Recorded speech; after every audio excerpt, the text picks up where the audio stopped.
Welcome to the Premier League preview show. Just wanting to start here really, looking at the Casemiro odds for him to get booked in his first game. To be the first player in the game to be booked, 8.5. To be booked at any time, 3.5. I guess the question is, will he be put straight in after the Liverpool game? You would think so. It's Saturday afternoon, this one, isn't it? So this is the early game. To score from outside the box, to score a header. I mean, to be sent off, 29s. That's interesting. Right, so here's the Premier League data as it stands. Top scorers, Fulham, City, Brentford. Scroll all the way to the bottom. West Ham, Wolves and Bournemouth. Better performances from Wolves out of the three of them. They should be scoring more goals if they could get a striker in. Similar story for Everton really, isn't it? West Ham's big money striker not really got going as of yet. Let's have a look at the player stats as well. Top scorer, Rodrigo. Seen a lot of people transferring him into fantasy football this weekend, and why not? Haaland's up there, Mitrovic. Who's had the most passes? That's a popular market as well on Bet365. Rodri, Cancelo, Van Dijk, Kilman, interesting, and Collins is up there as well. So, yeah, defensive players mostly in this list. Evans, Walker, Kilman. What about shots on target so far? Mitrovic, Anthony Gordon, interesting. A lot of people not sure why Chelsea want Gordon. I understand why they want him. I just really don't agree with the price. He's a dynamic, quick, direct winger, gets across the pitch as well. Works hard and has a lot of potential, but I just think 60 or 70 million I think it's just crazy numbers, not just this deal, but all sort of deals across the summer involving Premier League teams. There's some crazy money being thrown about.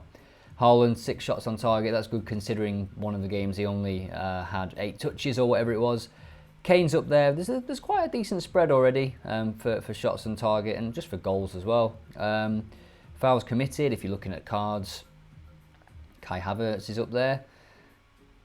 Anthony Gordon again. So yeah, he's an aggressive winger, gets across, puts people under pressure and can concede some fouls at times from doing that. Joel Linton, he's usually all right for a card.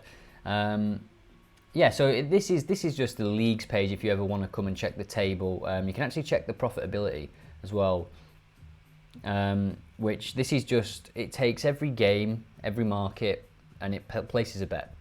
Just one unit or whatever, and it'll just tell you if you bet on every single game in this league, and this is a combined view, so we can see the 2020 season, the away win was the most profitable, and I believe that's probably because it was the pandemic season where there was a lot of away games. A lot of away games without crowds. So I think it made a difference. You can see that when the fans came back, it wasn't profitable, and if you'd have bet on every single game, none of them would have been profitable.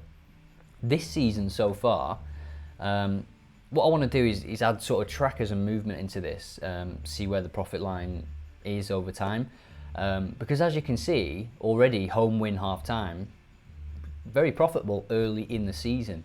Same with home win and draw at the moment, and you'll see this often. So the first kind of few months even of a season are profitable for certain things, and then it dips for whatever reason. But different depending on the league and the teams and stuff. How many teams are in Europe and then later competing in semi-finals, quarter-finals and whatnot. But yeah, it's interesting to check this out. And then if you go back to the Premier League page, there's stats that you can drive into. So you can click on Btts and it'll give you these tables of whose games have seen the most games Btts, first half Btts, second half Leicester 100%. See, I wouldn't have known that, but that's an interesting stat. You'll probably see me tweet about it. And now I'm going to look at Leicester's game on Bet365 or whatever, just to check it out. I don't know who they're playing actually. Let's take a look quickly.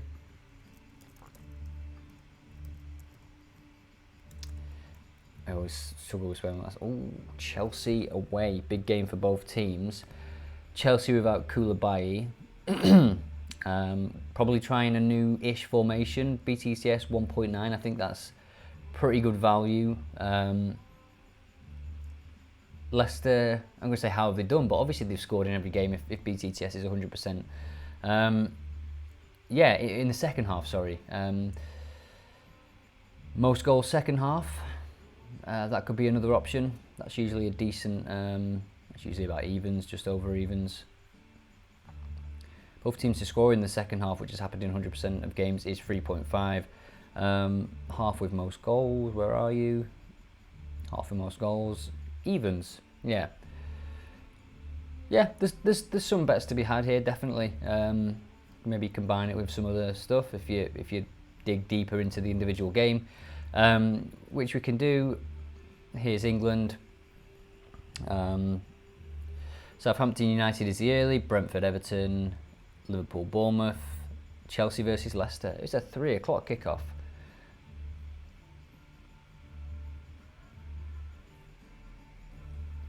So look at the injuries. So Brozier still out, Kante, Kovacic, Koulibaly suspended.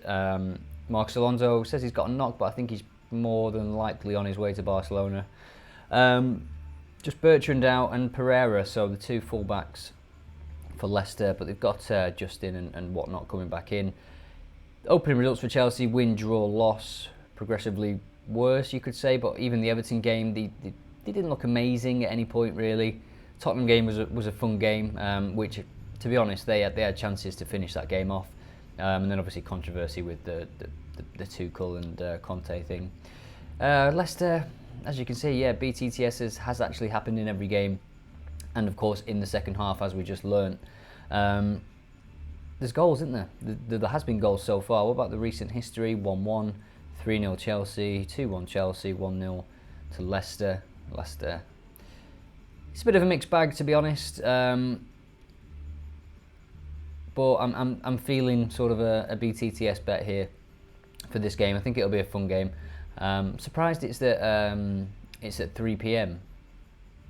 Arsenal Fulham playing at 5:30 again. I think they've been on TV each time, haven't they? They seem to be playing at 5:30 a bit. Reece Nelson's injured. Harry Wilson injured for Fulham. Great start for Arsenal. I think they'll continue this. I think under the lights, on TV.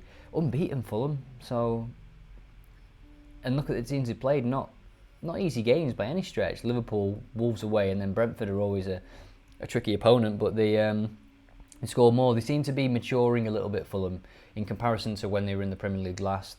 The players that they've got just seem to have taken their game to another level. I think Mitrovic is going to be a handful in the Premier League. I think Marco Silva said something along the lines of, if you just give him chances, he will score goals. And maybe that he was alluding to when they were last in the Premier League. They didn't really create that much. Not on a plate for Mitrovic anyway. And then he found himself out of the team, and yeah, and they were just doomed, weren't they, most of the season. So yeah, Fulham looking a bit better. I still don't think they'll get anything out of this game. Arsenal 2-0, 2-1 maybe.